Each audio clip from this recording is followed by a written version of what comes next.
NFC South has been a surprising force in the conference through 3 weeks. And this Sunday, the Saints and Falcons are going head-to-head. And to be honest with you, I don't know who the real Saints or Falcons are. Despite looking impressive at times, they're both coming off tough losses. Who needs a bounce-back win more? I actually think it's the Falcons here. They've already lost 2 of their home games. And the last time they lost their first 3 home games of the season was 2021.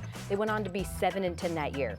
Wash, rinse, repeat in 2022 and 2023, and they did not pay Kirk Cousins $180 million for more of the same. Fact. They are a bat jet sweep call away from potentially beating the Chiefs. In that first game against the Steelers, Kirk Cousins was rusty and couldn't move. They keep saying that this team is different. They've got the defensive chops to prove it. They got to get Bijan Robinson going. If hope springs eternal in Atlanta, this would be a huge statement game against their bitterest of rivals. They need it. Meanwhile, in other news here, we got the Cleveland Browns' new-look offense has gotten off to a slow start through 3 games, but quarterback Deshaun Watson doesn't think using his legs more is the key to jump-starting the attack. Deshaun, talk to me.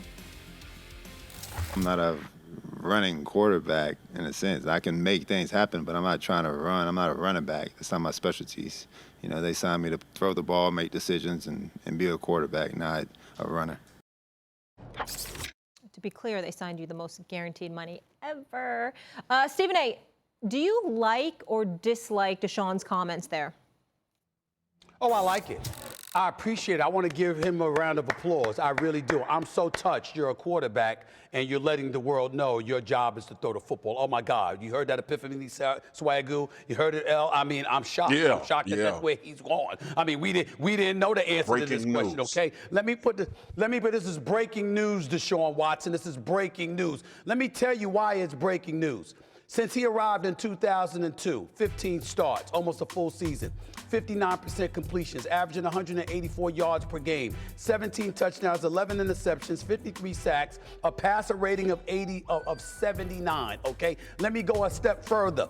Leads the league in total dropbacks, okay? Leads the league in total dropbacks, excluding Bryce Young, who's been benched. He is last in the league. Put Swagu up on the screen right now, please, because I want to see him and Elle Duncan when I say this right now. Despite leading the league in total dropbacks, he is dead last in the league in total QBR at 21.3. Yards per attempt, yards per dropback, success rate, explosive play rate. Oh, I got more. Only the second quarterback since the 1970 merger to rank first in dropbacks and last in yards per dropbacks during 3 games. I mean, you can't make this up. And this man got $230 million, and he's going to sit up there in a press conference. I'm very disgusted with Deshaun Watson. Here's why. Because I root for the brother. I want the man to succeed. I remember what I saw in Houston with the Texans. Before C.J. Stroud, there was a brother by the name of Deshaun Watson. And before all of the salacious nonsense came out into the public eye, we looked at that brother in Houston, and even though they got romped in a playoff game against Kansas City when Patrick Mahomes and them scored like 41, 42 straight points on them or whatever, we saw a dude in Deshaun Watson that we said, other than Patrick Mahomes, who would you rather have? He literally was in that conversation because that's how spectacular he was. I don't know what the hell happened to him since that period of time, but the only thing we do know about him is that the cases against him went away, but so did his game, because we ain't seen that quarterback since he departed from Houston. But he got his bag, though. $230 million guaranteed. At this particular moment in time, the Cleveland Browns look like they got hosed. I need you to step up, Deshaun Watson. Don't talk to us about you supposed to throw the football. You ain't supposed to be about running it. We know that. We need you to show it. Period. Stephen A., I love what you said because I 100% agree. I vehemently agree on what you just said. And here's the thing. I like it because, one, he's been injured. Every time he gets hit enough, it seems like we're going to miss him for the majority part of the season. So, yeah, they didn't sign you to be a running back.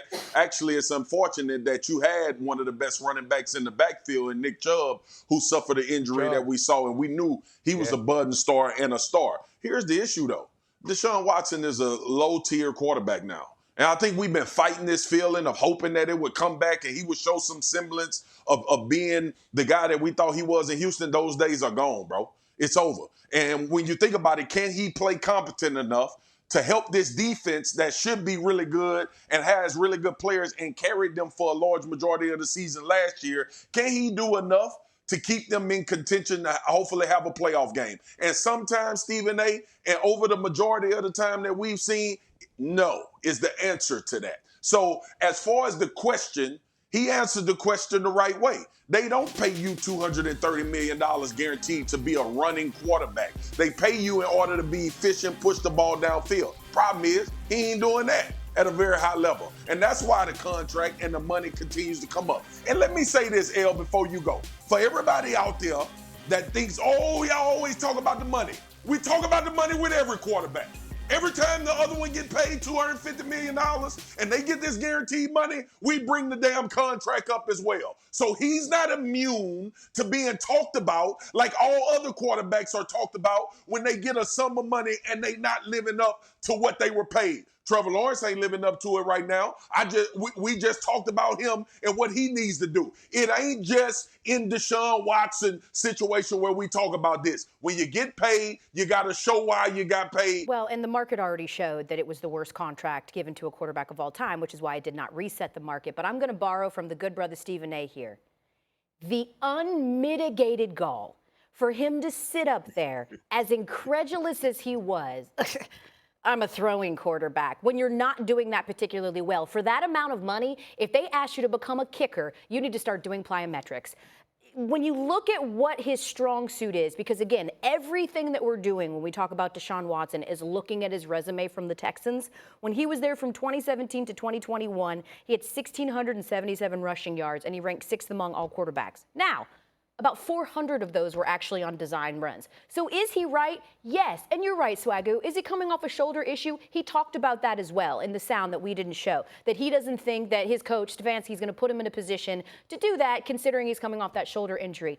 But based on how bad you are playing, based on how unlikable you are right now with everything surrounding you, to sit there with that sort of arrogant, how dare you expect me to be a different quarterback than what I am, you could have just not said the quiet part out loud. You could have just leaned on the fact that you are a guy who can scramble, and that's always been your strong suit, and not necessarily with design runs, and left it there. But to sit there and act like that over someone suggesting that you introduce a different part of your game because what you're doing right now isn't working, please. It's ridiculous. Well, let me say this, Elle. I'm glad you brought that up because it's something that's very, very important. Obviously, and I'm not trying to go there, Swagu and Elle, but obviously we all know what he was in the news for when he departed from Houston, okay? We all understand that. Here's the crime. No one's been talking about that. They've been talking about his game. Usually everybody will bring that up all day, every day. When you bring up the unlikability portion of him, Elle, it's been because of his lack of performance. In other words, considering all that you've been through, you should at least have the decency to be ready to ball. After all you've been through, you still went out there, still got 200, your agent got the bag for you, guaranteed $230 million. They wouldn't even set that market for Lamar Jackson. They wouldn't set it for Kyler Murray. They wouldn't set it for a whole bunch of cats. They refused to do it, okay? All of these years. And yet, it was you that got the bag. And when you got the bag and you set that kind of market, all anybody has been looking for you to do is perform. And the fact that Nick Chubb is out, that's why you got the bag. In case somebody like that is out, you still got Njoku. You still got Amari Cooper. You still got other weapons. Yo, handle your business.